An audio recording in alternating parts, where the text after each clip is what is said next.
नमस्कार, आप देख रहे हैं हर खबर और मैं हूं आपके साथ अमित शर्मा। हरियाणा निवास में सीएम मनोहर लाल ने आपको बता दें कि पद्मा योजना की शुरुआत की है। इस मौके पर डिप्टी सीएम दुष्यंत चौटाला भी मौजूद रहे। पद्मा योजना की शुरुआत छोटे उद्योगों के उत्पादों को बढ़ावा इससे मिलेगा। पद्मा योजना में ब्लॉक स्तर पर क्लस्टर विकसित करने की योजना है। वहीं मुख्यमंत्री मनोहर लाल ने लघु उद्यमियों से सीधा संवाद किया। सीएम ने छोटे उद्योगपतियों से संवाद के दौरान कहा है कि निम्न आय वर्ग के लोगों को घर के पास ही काम मिलेगा। वहीं सीएम ने कहा कि प्रदेश को आगे बढ़ाने में एमएसएमई का काफी योगदान है, क्योंकि प्रदेश की अर्थव्यवस्था में एमएसएमई का 23% योगदान है। सीएम ने बताया कि अगले साल तक 10 से 15 हजार यूनिट लगनी चाहिए।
हिजाब मामले को लेकर गृह मंत्री अनिल विज ने कहा है कि कुछ लोग बिना वजह ही इस मामले को तूल देने का काम कर रहे हैं। उन्होंने कहा कि कोई किस प्रकार से कपड़े पहन रहा है हमें इससे कोई मतलब नहीं है, मगर यदि स्कूल, कॉलेज या इंडस्ट्री में जाना है तो वहां के यूनिफॉर्म कोड को मानना ही होगा। यूनिफॉर्म कोड को अस्वीकार करने वाले अपने घर बैठे और इसमें कोई कंफ्यूजन नहीं है।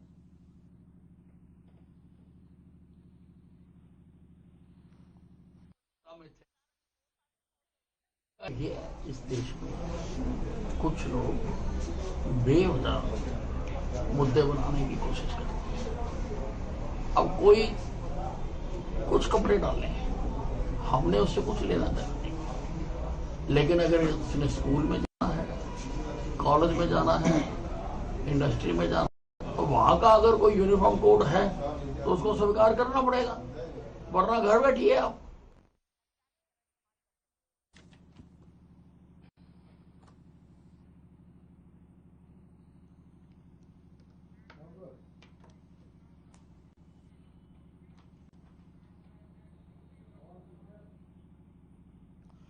चिंटल पैराडिसो हादसे में बिल्डर के साथ साथ डायरेक्टर और इंजीनियर के खिलाफ मामला दर्ज कर लिया गया है। बावजूद इसके अभी तक किसी की भी गिरफ्तारी नहीं हुई है। हालांकि सीएम मनोहर लाल से आरडब्ल्यूए के सभी प्रधान मिले थे, जहां सीएम ने कमेटी बनाने की बात कही थी, जिसमें डीसी, डीटीपी और बड़े अधिकारी शामिल होंगे।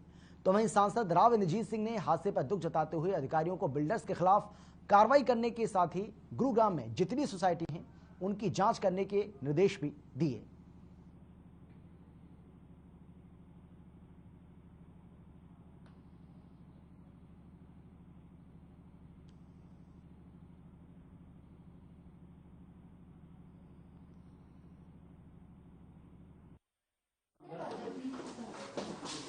चिंतल पैराडिसो के अंदर पिछले कुछ दिनों के अंदर हादसा हुआ है, वो बड़ा चिंताजनक है।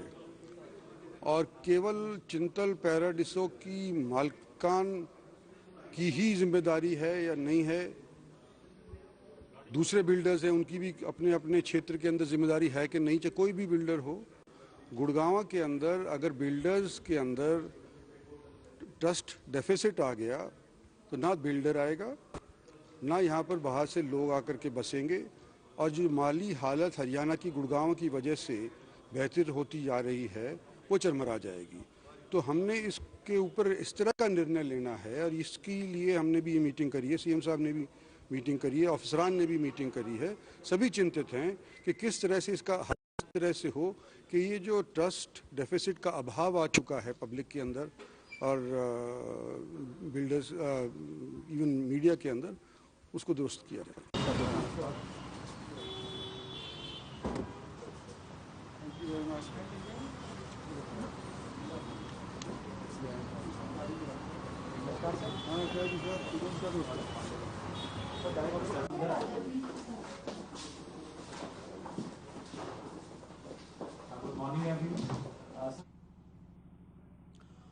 कर्नाटक के शिवमोगा में बजरंग दल के कार्यकर्ता की हत्या के विरोध में गुरुग्राम में भी लोग प्रदर्शन कर रहे हैं। आपको बता दें कि कर्नाटक में मुस्लिम समुदाय की ओर से बजरंग दल के कार्यकर्ताओं की निर्मम हत्या के विरोध में बजरंग दल और हिंदू संगठन के कार्यकर्ता प्रदर्शन कर रहे हैं।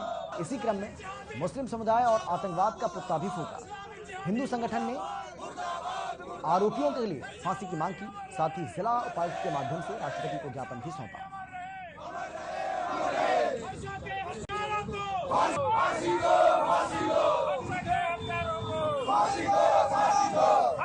यशवंत शेखावत, जिला सह मंत्री, विश्व हिंदू परिषद, गुरुग्राम। ये जो प्रोटेस्ट कर रहे हैं, आप किसने कर रहे हैं प्रोटेस्ट?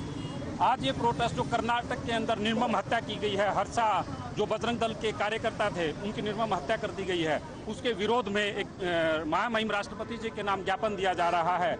और ये हत्या, ये बार बार जो जघन्य अपराध हो रहा है, ये बंद हो और तत्काल प्रभाव से सरकार इस पर संज्ञान ले और इन आतंकवादियों को फांसी का देकर उस हर्षा के जो शहादत दी है हिंदू कार्यकर्ता ने, उस पर शहादत दी है, उसको नमन करते हैं। और ये कार्यकर्ता दहन किया, पुतला दहन किया है यहाँ पे, और अब राष्ट्रपति के नाम ज्ञापन देने के लिए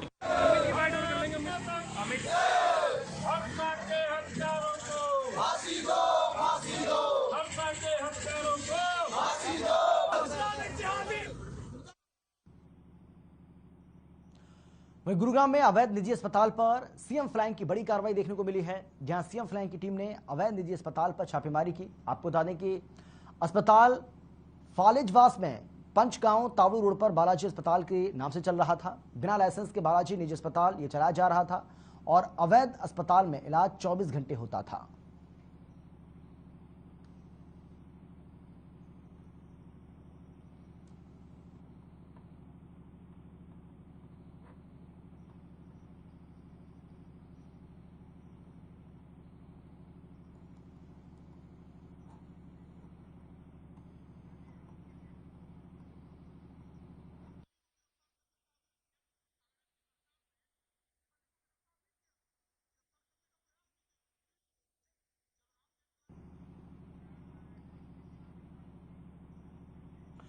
हिजाब को लेकर कर्नाटक में बजरंग दल के कार्यकर्ता की हत्या के बाद लोगों का गुस्सा थमने का नाम नहीं ले रहा है। आज फरीदाबाद में बजरंग दल और विश्व हिंदू पार्टी के कार्यकर्ताओं ने आरोपी इस्लामिक संगठन का पुतला जलाकर अपना विरोध प्रकट किया और कार्रवाई की मांग की। आपको बता दें कि मारे गए कार्यकर्ता हर्षा ने देश में चल रहे हिजाब मामले को लेकर अपना विरोध जताया था, जिसके बाद उन्मादी इस्लामिक कार्यकर्ताओं ने बजरंग दल के कार्यकर्ता की हत्या कर दी। इसी बात पर पूरे देश में बजरंग दल और विश्व हिंदू परिषद कार्यकर्ताओं में गुस्से का माहौल है। ये देखिए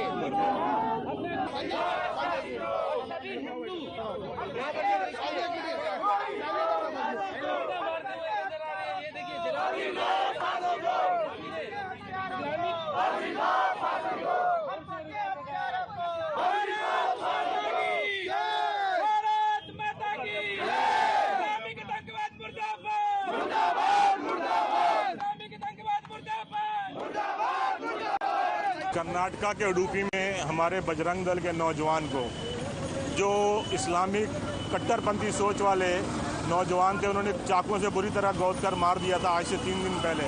उसके विरोध में हमारा विश्व हिंदू परिषद बजरंग दल पूरे हरियाणा के अंदर रोष प्रदर्शन कर रहा है और साथ ही साथ भारत सरकार, कर्नाटक सरकार को हाथ जोड़ के विनती करता है कि उन कट्टरवादियों को तुरंत पकड़े और तुरंत उनका न्यायिक ऐसी जांच करवाए जल्दी से जल्दी कि उनको फांसी की सजा हो। मांग भी करता है कि तुरंत से तुरंत हर्षा को न्याय दिलाया जाए। 4-5 अपराधियों को तो कल सूचना के आधार पर पकड़ भी लिया गया है, लेकिन उन लोगों को कड़ी से कड़ी सजा हो, फांसी की सजा की मांग करते हैं। और जो इस प्रकार के जो विचारधारा इस्लामिक आतंकवादी, इस्लामिक जिहादी जो मानसिकता है, उसको कुचलने का काम भी भारत की सरकार करे और कर्नाटक की सरकार उचित सूचित कार्रवाई करे। अगर कर्नाटक की सरकार उचित से उचित कार्रवाई नहीं करती है तो बजरंग दल पूरे देश में सड़कों पर उतरेगा।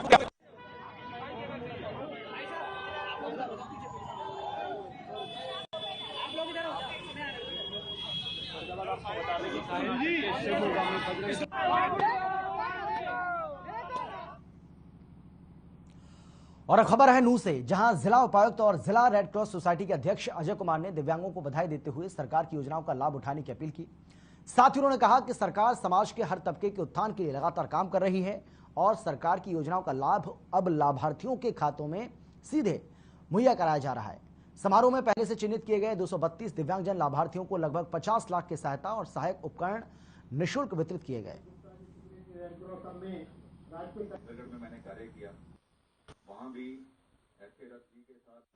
आज का जो कैंप है वो रेड क्रॉस एंड एलिम्को द्वारा आयोजित किया गया था, जिसमें 250 लाभार्थियों को जो उपकरण हैं वो प्रोवाइड किए गए। इसमें जो फंडिंग है वो कॉर्पोरेट सोशल रिस्पॉन्सिबिलिटी के तहत आरईसी द्वारा प्रोवाइड की गई। आरईसी के जीएम एमएल मीना जी भी यहाँ उपस्थित थे। अभी इसमें आज के कैंप में यही हमने डिसाइड किया कि रेगुलर बेसिस पे जो जांच है वो जांच की जाएगी। हम पूरे भारतवर्ष में इस तरह का ये कार्यक्रम करते हैं सीएसआर स्कीम के तहत, और यहाँ पर्टिकुलर नूह वाला जो एक डिस्ट्रिक्ट है उसमें करीब 230 लोगों को ये बेनिफिट दिया गया है, जिसमें मोटराइज ट्राईसाइकिल है, मैनुअल ट्राईसाइकिल है, और बाकी जो कृत्रिमी अंग जो बच्चों को दिए गए हैं वो यहाँ इस कैंप में वितरित किए गए हैं। और इसी तरह की जो स्कीम है सीएसआर के अंदर हम लोग है। फरीदाबाद में एक निःशुल्क दिव्यांग कल्याण शिविर का आयोजन किया गया, जिसमें पूर्व मंत्री विपुल गोयल ने बतौर मुख्य अतिथि शिरकत की।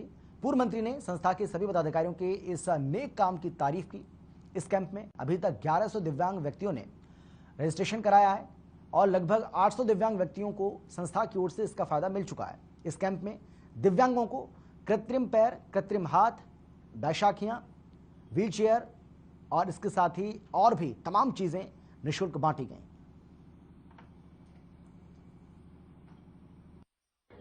देने का एक संकल्प पिछले 5 साल पहले लिया था, और मैं समझता हूं कि पिछले 1 साल जब कोविड का समय था, जब तो मैं नहीं आया, लेकिन 4 बार मुझे आने का मौका मिला।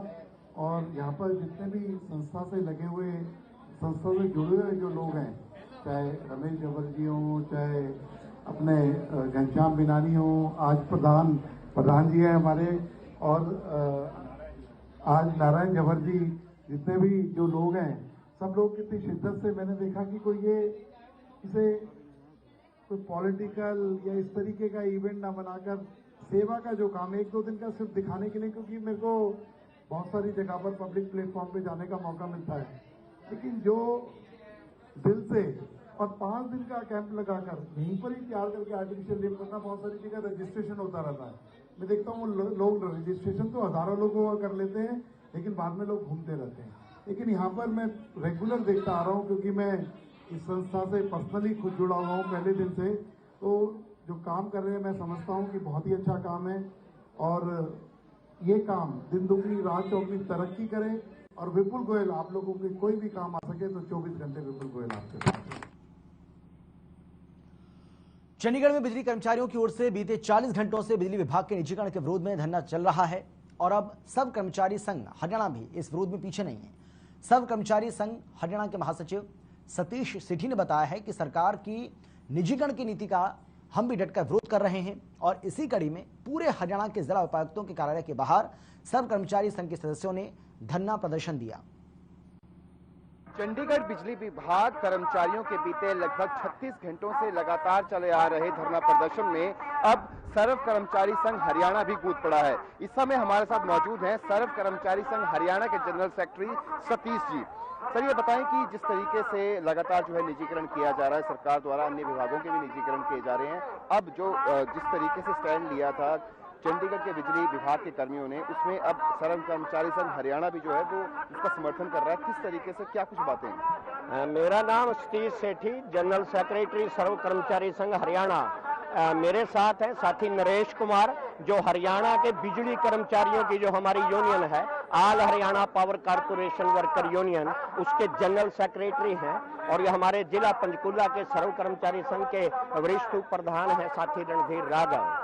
ये जो बिजली के कर्मचारियों ने चंडीगढ़ के 72 घंटे की हड़ताल की है, हम आपके चैनल के माध्यम से जनता को एक ये बताना चाहते हैं ये इसमें बीजेपी का जो चरित्र है सरकारों का वो साफ सामने आ रहा है। हरियाणा में निजीकरण किस नाम को लेकर करते हैं या दूसरे प्रदेशों में इस नाम को लेके निजीकरण किया जा रहा है कि ये विभाग घाटे में चल रहे हैं। लेकिन चंडीगढ़ का जो बिजली का विभाग है वो लगातार मुनाफे में है, रेट भी यहाँ बिजली के कम है।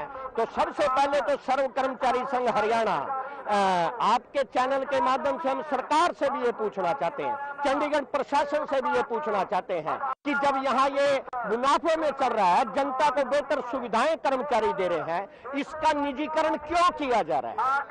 इसका जवाब देने की बजाय, इसका समाधान करने की बजाय जो चंडीगढ़ प्रशासन ने दमन की कार्रवाई अपनाते हुए बिजली के कर्मचारियों पे आसमा लगाया। उसके बाद माननीय Punjab and Haryana high court ने भी स्वतः संज्ञान लेके आज मामले की सुनवाई कर रहे हैं जैसा हमें पता लगा है। लेकिन फिर भी हम ये पूछना चाहते हैं, आज से 1 महीने पहले यही यूटी का कर्मचारी ज्ञापन दे रहा था, धरना प्रदर्शन करके जनता को बता रहा था कि ये मांग मुद्दे हैं। और यही एक कारण है कि आज बिजली का कर्मचारी एक जायज मांग के लिए आंदोलन कर रहा है। ये अकेले बिजली के कर्मचारियों की हड़ताल नहीं है, ये तमाम जनता के फायदे के लिए हड़ताल की जा रही है। अगर बात करें बिजली कर्मियों की, चंडीगढ़ की अगर खास तौर पर बात करें, चंडीगढ़ के अंदर बिजली गुल होने की वजह से तमाम इमरजेंसी सेवाएं जो हैं वो ठप पड़ी हुई हैं। लगातार सेंट्रल मिनिस्टर जो है वो इसका संज्ञान ले रहे हैं। अगर हम कांग्रेस की बात करें, कांग्रेस के सेंट्रल मिनिस्टर भी इसके ऊपर लगातार जो है बयानबाजी जारी है। उनका साफ तौर पर कहना है कि गृह मंत्री अमित शाह जो है वो इस मामले का संज्ञान लें। किस तरीके से देखते हैं इमरजेंसी सेवाओं का ठप होना?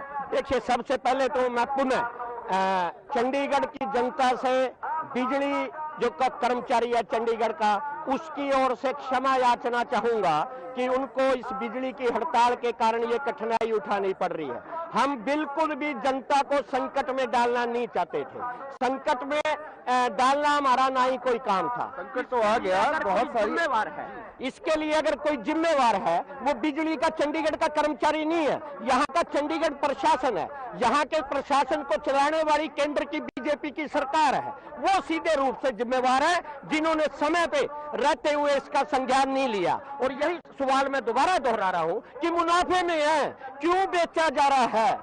ये बताएं कि अब हरियाणा किस तरीके से, हरियाणा की पावर यूनियन जो है किस तरीके से इसका समर्थन करेंगी?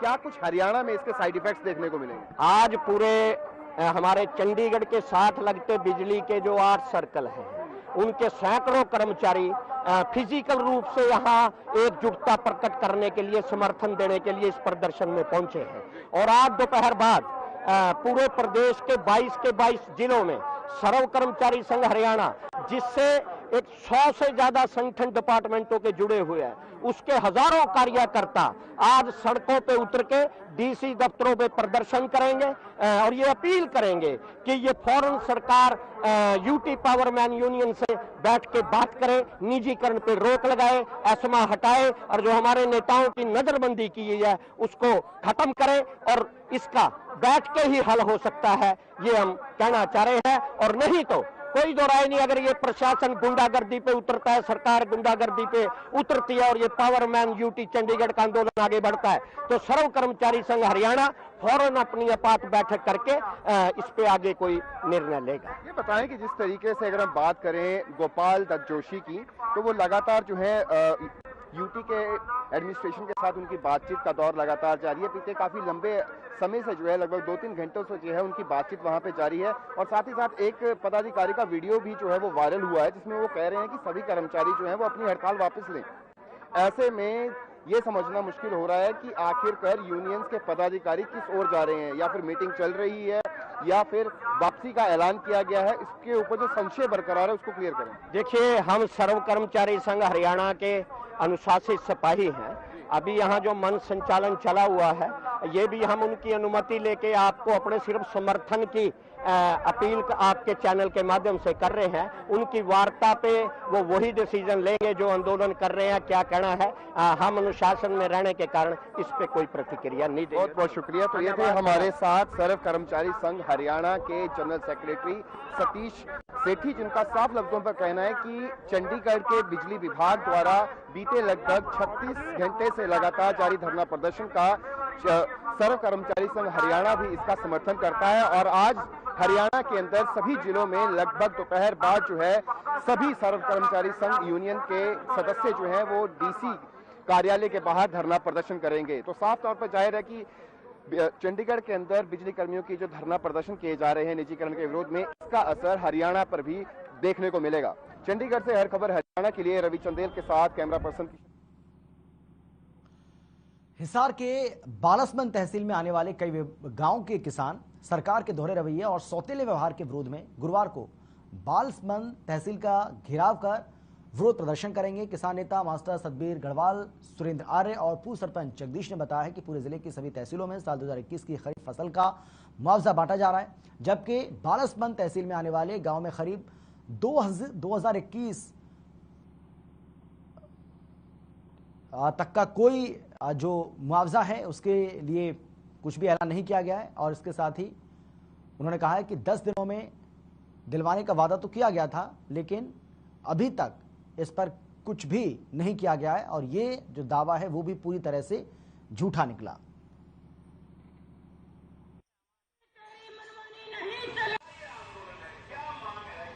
दो 2020 के अंदर भी हमारे तहसील प्रशासन ने 10% खराबा दिखाने का काम किया और किसानों से धोखा करने का काम किया। उसका किसानों को पता लगने पर किसानों ने उसका विरोध किया। उसके बाद तहसील प्रशासन ने 75% की गिरदावरी करी। वही काम दोबारा 2021 खरीफ के अंदर जो गिरदावरी करी गई है उसमें किसानों के साथ साफ धोखा करे गया और नुकसान न दिखा करके वहीं दूसरी तरफ बीमा कंपनी बीमित किसानों को मतलब मुआवजा दे रही है और ये दूसरी तरफ बोल रहे हैं कि इस इलाके में कोई नुकसान नहीं है। हमारी ये मांग है तुरंत प्रभाव से हमारी जो गिरदावरी उसको तंदुरुस्त किया जाए और जो तहसील प्रशासन किसानों के साथ धोखा कर रहा है उसको तुरंत प्रभाव से बर्खास्त करके उनके ऊपर कड़ी। हरियाणा राज्य विधिक सेवाएं प्राधिकरण पंचकुला के तत्वाधान में जिला विधिक सेवाएं प्राधिकरण की ओर से रतिया कोर्ट कॉम्प्लेक्स में माइक्रो लीगल सर्विसेज कैंप का आयोजन किया गया। मुख्य न्यायिक दंडाधिकारी और जिला विधिक सेवाएं प्राधिकरण की सचिव डॉक्टर सविता कुमारी ने विभिन्न विभागों की ओर से लगाई गई सरकारी योजनाओं के बारे में स्टॉल का निरीक्षण किया और लोगों की समस्याओं को भी सुना। साथ ही कैंप में स्टॉल लगाकर लोगों को सेवाएं और कल्याणकारी योजनाओं का लाभ दिया गया। वहीं इस मौके पर रतिया क्षेत्र में आए लाभार्थियों ने माइक्रो लीगल सर्विस शिविर में विभिन्न योजनाओं का लाभ उठाया।